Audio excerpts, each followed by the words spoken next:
آج کی یہ نشست ایک ایسی عظیم شخصیت کے حوالے سے ہے۔ ہم بچپن سے جن کا نام سنتے آ رہے ہیں اور ان سے زیارت تو نہیں ہوئی لیکن استفادہ کرتے آ رہے ہیں، اور ان کا نام اگر میں یہ کہوں تو مبالغہ نہیں ہوگا، وہ ان چند بزرگوں میں سے ہے جن کا نام لے کر ہم جیتے ہیں، جن کا نام لے کر ہم تعارف کرواتے ہیں، جن کا نام لے کر ہمیں اطمینان ہوتا ہے کہ ہم صحیح راستے پر ہیں، اور جن کا نام لے کر ہمیں اطمینان ہوتا ہے کہ انشاءاللہ العزیز قیامت کے دن بھی اللہ تبارک و تعالی ہمیں انہی کے ساتھ شمار فرمائیں گے۔ چند باتیں عرض کروں گا، یہ تو بڑا لمبا موضوع ہے اور کئی نشستوں میں بھی نہیں سمٹ سکتا۔ 3-4 باتیں ذاتی تاثرات کے حوالے سے عرض کروں گا۔ شیخ الاسلام حضرت مولانا سید حسین احمد مدنی قدس اللہ سرہ العزیز کا نامی اسم گرامی میں نے سب سے پہلے ان کی وفات کے بعد سنا بلکہ پڑھا۔ میں اس وقت 10-11 سال کا تھا، زیادہ عمر نہیں تھی میری، لیکن کچھ نہ کچھ اخبار پہ منہ مارتا تھا۔ میں گکھڑ میں ایک دکان پہ گیا سودا لینے کے لیے، تو وہاں ایک نوائے مشہور اخبار ہے ہمارا، وہ پڑا ہوا تھا، تو میں نے اٹھا کے دیکھنا شروع کیا تو ایک کونے میں چھوٹی سی خبر تھی، دیوبند والے مولانا حسین احمد فوت ہو گئے۔ اب میں گھر گیا، والد محترم حضرت مولانا محمد سرفراز خان صفدر رحمۃ اللہ علیہ سے میں نے پوچھا، یہ دیوبند والے مولانا حسین احمد کون ہے؟ کہ کیا ہوا؟ میں نے کہا فوت ہو گئے۔ انا للہ و انا الیہ۔ تو میں کس سے بتایا؟ اس زمانہ میں یہ موبائل ٹیلی فون ویسے تو نہیں ہوتے تھے، تو میں کس سے بتایا؟ میں نے کہا جو اخبار کی خبر ہے۔ کہاں ہے اخبار؟ جاؤ لے کر آؤ۔ میں دکاندار کے پاس گیا، اس کا ابا جی دکان، وہ تعارف جانتا تھا، میں نے کہا ابا جی اخبار مانگ رہے ہیں سونے کے لیے۔ میں اخبار لے کر آیا، وہ 4-5 سطروں کی خبر تھی، لیکن جو کیفیت حضرت والد صاحب پہ طاری ہوئی اب تک مجھے یاد ہے۔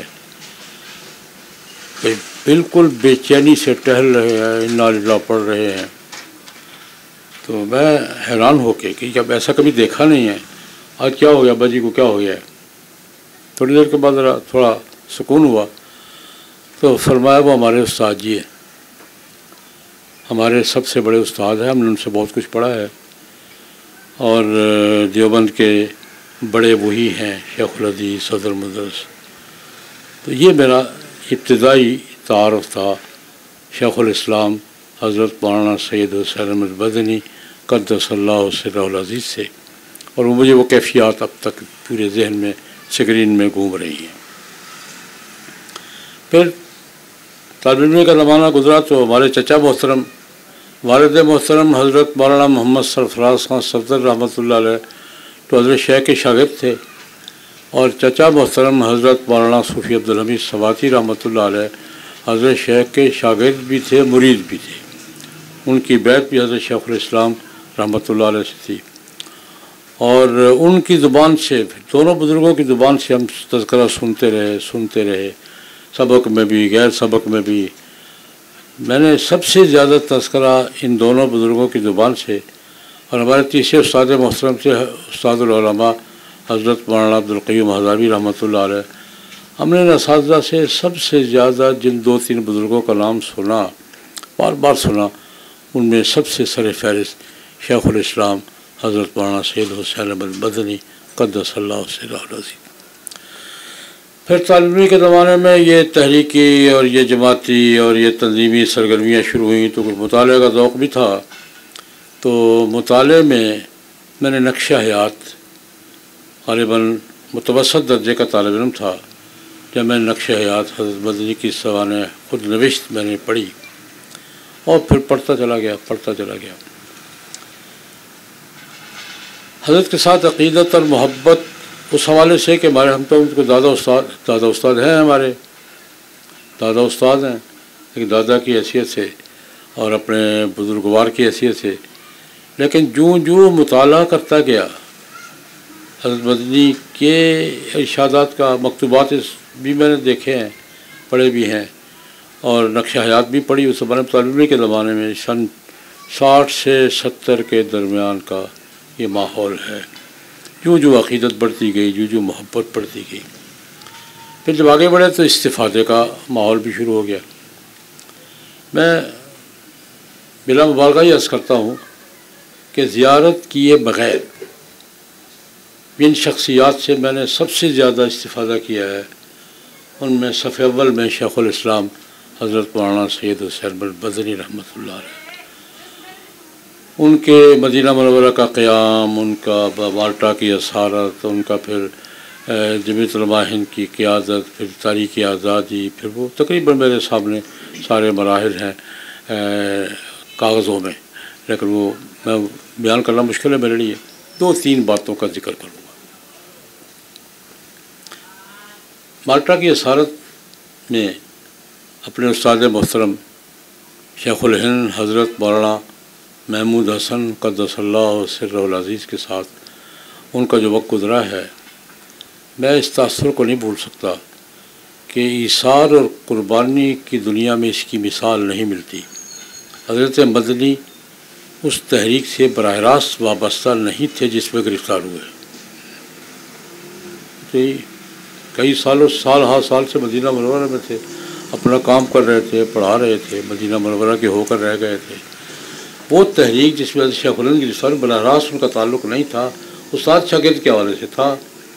اس میں شیخ استاد کے ساتھ گرفتار ہونا اور 3-3.5 سال گزارنا، یہ میں نہیں سمجھتا کہ قربانی اور ایثار کے دائرے میں اس کی کوئی اور مثال ملتی ہو۔ اس نے مجھے بہت متاثر کیا۔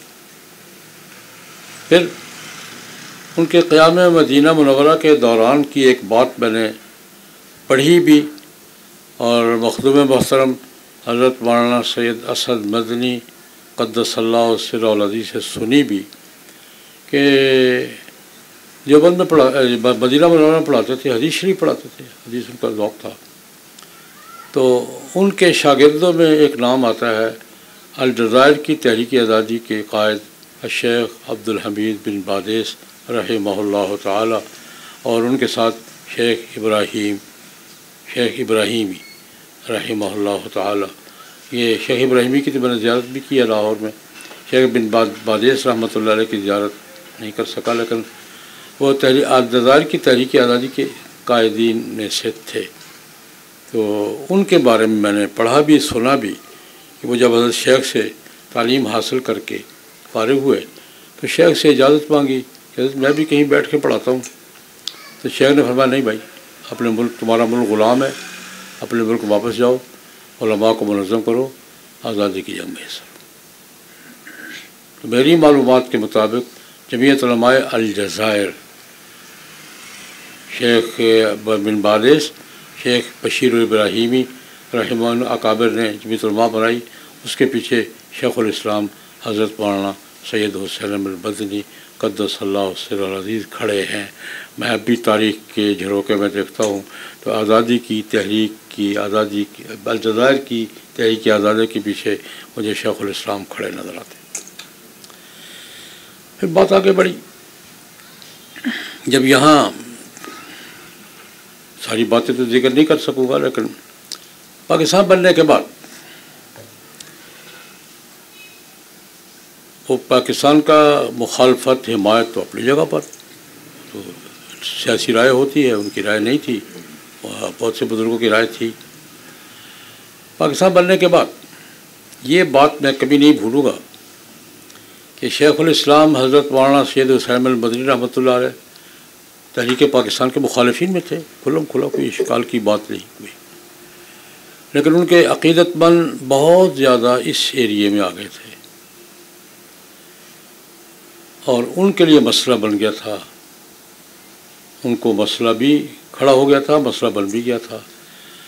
لیکن شیخ الاسلام رحمہ اللہ تعالی نے جس خوبصورتی کے ساتھ اپنے یہاں کے لوگوں کو، اپنے شاگردوں کو، اپنے مریدوں کو رہنمائی فرمائی اور اپنے ملک کے ساتھ وفاداری کی تلقین کی، وہ ان کی جو مثال بیان کی جاتی ہے کہ بھائی مسجد کی تعمیر کے وقت اختلاف ہو جاتا ہے، یہاں بنانی ہے وہاں بنانی ہے، اس سائز میں بنانی ہے اس سائز میں بنانی ہے، اس نقشے پہ بنانی ہے اس نقشے پہ بنانی ہے، اختلاف ہو جاتا ہے، جھگڑا بھی ہو جاتا ہے، لیکن جب مسجد بن جائے تو پھر وہ مسجد ہوتی ہے۔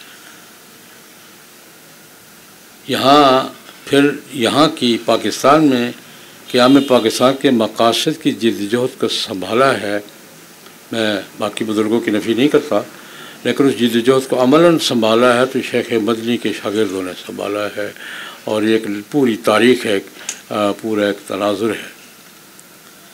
پھر مجھے دارالعلوم کے 7 سالہ اجلاس کے موقع پر والد محترم حضرت مولانا محمد سرفراز خان صفدر، عام مکرم حضرت مولانا صوفی عبدالحمید سواتی رحمہ اللہ کی رہنمائی میں، ان کی رفاقت میں حضرت مولانا مفتی محمود رحمۃ اللہ علیہ کی قیادت پہ بن جانے کا اتفاق ہوا۔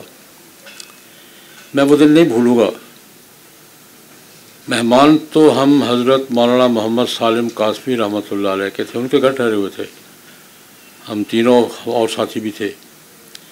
ایک دن دونوں بزرگوں نے آپس میں مشورہ کیا، میں چونکہ انڈیا پہلی دفعہ گیا تھا، دیوبند کے ساتھ عقیدت محبت تو ہم بیان بھی نہیں کر سکتے، لیکن پہلی دفعہ گیا تھا تو دونوں بھائیوں نے آپس میں مشورہ کیا کہ زاہد پہلی دفعہ آیا ہے، اس کو دیوبند دکھانا چاہیے۔ ایک دن پورا ان دونوں بزرگوں نے مجھے دیوبند دکھایا، پھر حضرت علامہ انور شاہ کاشمیری رحمۃ اللہ علیہ کے گھر لے گئے، علامہ مولانا سید احمد رضا بجنوری رحمۃ اللہ علیہ کے وہاں تشریف فرما تھے، ان سے ملاقات زیارت ہوئی، مدنی منزل لے گئے حضرت مدنی رحمۃ اللہ علیہ کے گھر میں، اور سب سے عجیب منظر قبرستان جب گئے آج تک میں نہیں بھول سکتا۔ میں نے استاد شاگرد کی قبریں اکٹھی دیکھ کر میرے دل کی کیفیت بدل گئی۔ واقعتاً مجھے زندگی میں 2-4 مرحلے ایسے آئے ہیں جب قلبی کیفیات محسوس ہوئی، یہاں ہیں۔ استاد شاگرد کون؟ شیخ الہند حضرت مولانا محمود حسن رحمۃ اللہ علیہ اور شیخ الاسلام حضرت مولانا سید حسین المدنی رحمۃ اللہ علیہ، دونوں قبریں دیکھ کے میں تو سناٹے میں، یعنی میرے دل کی کیفیت کہ میں یہیں اب کھڑا ہی رہوں، وہ سکون، وہ برکات، دل کی وہ کیفیت آج تک مجھے محسوس ہوتی ہے کہ میں پھر کھڑا رہا۔ ان بزرگوں نے دعا کی، حضرت صوفی صاحب رحمۃ اللہ تو مراقبے میں بیٹھ گئے، کہ میں وہ قصہ سارا نہیں بیان کرنا، لیکن دعا کی، وہاں بیٹھے رہے، لیکن وہ مجھے اب تک وہ میرے اپنی قلبی کیفیات کو محسوس کر رہا ہوں۔ استاد ہے، شاگرد ہے، کمال کی بات ہے۔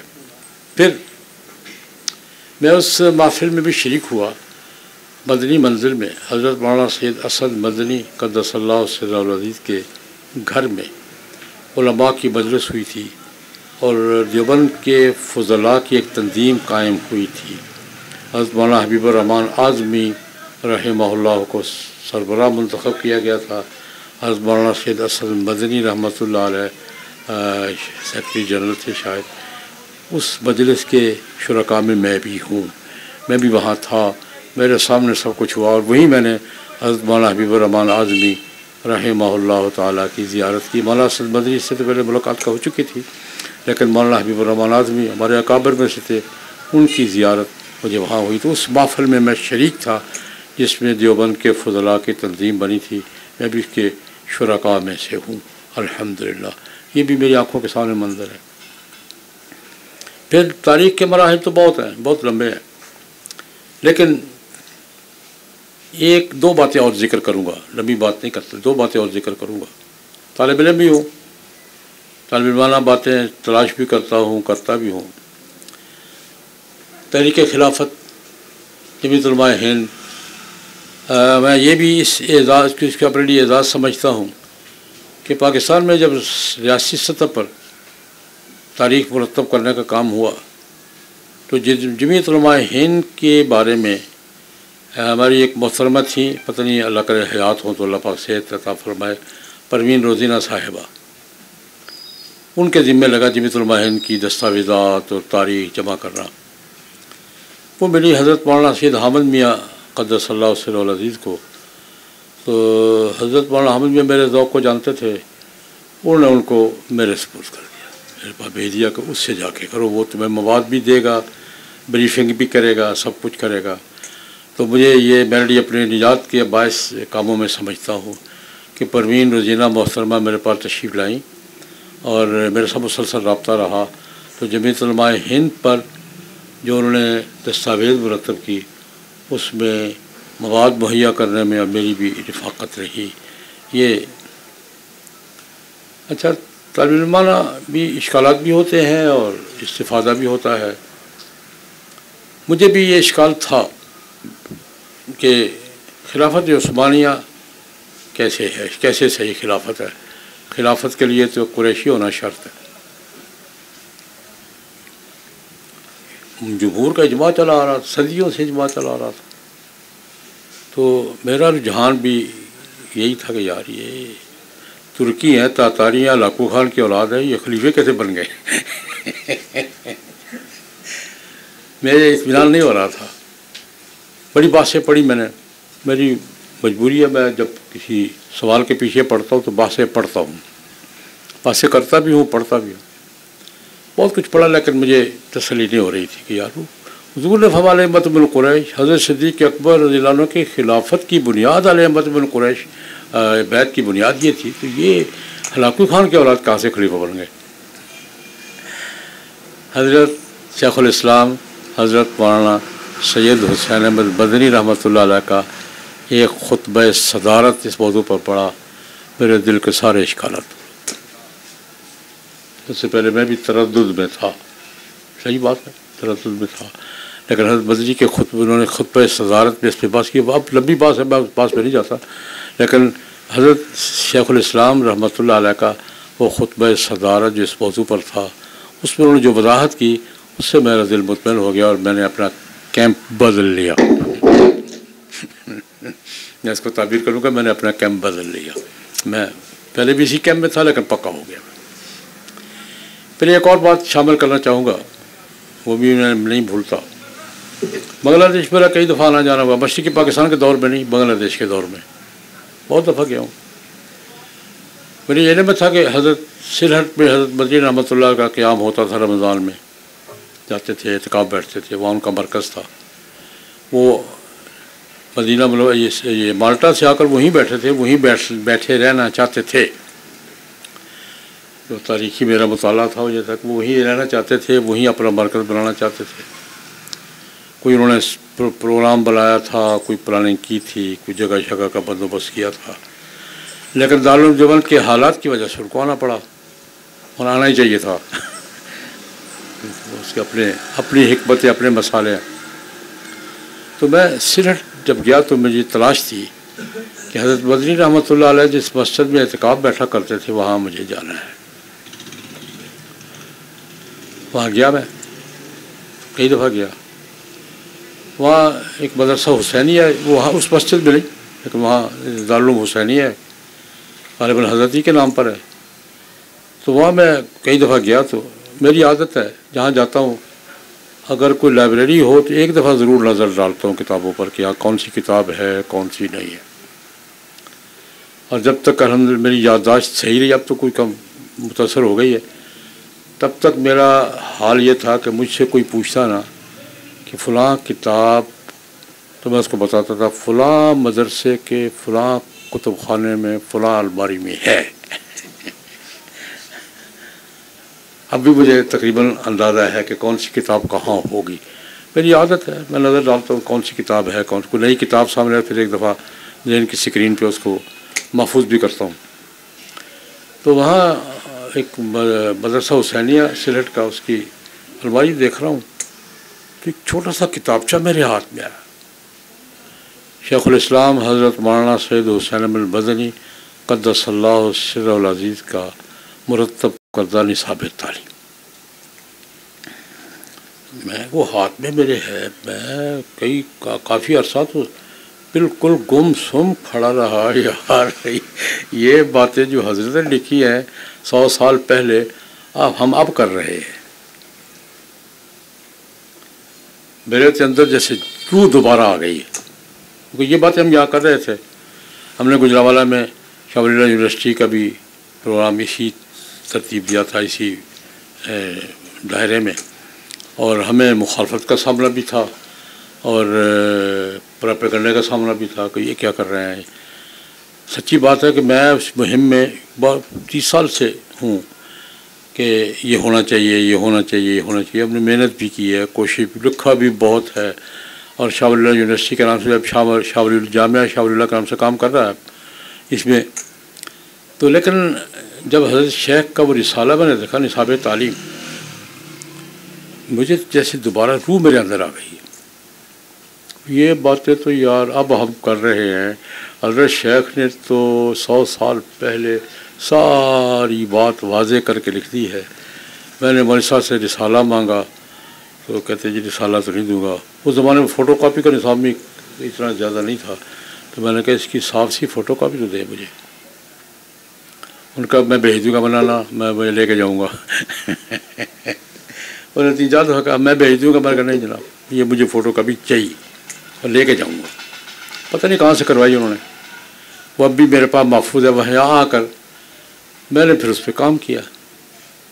ہمارے محترم دوست ہیں ڈاکٹر محمد امین صاحب، ملی مجلس شرعی تمام مکاتب فکر کا مشترک فورم ہے، میں اس کا صدر ہوں، وہ سیکٹری ہیں. تعلیمی میدان میں ہمارا کام زیادہ ہے.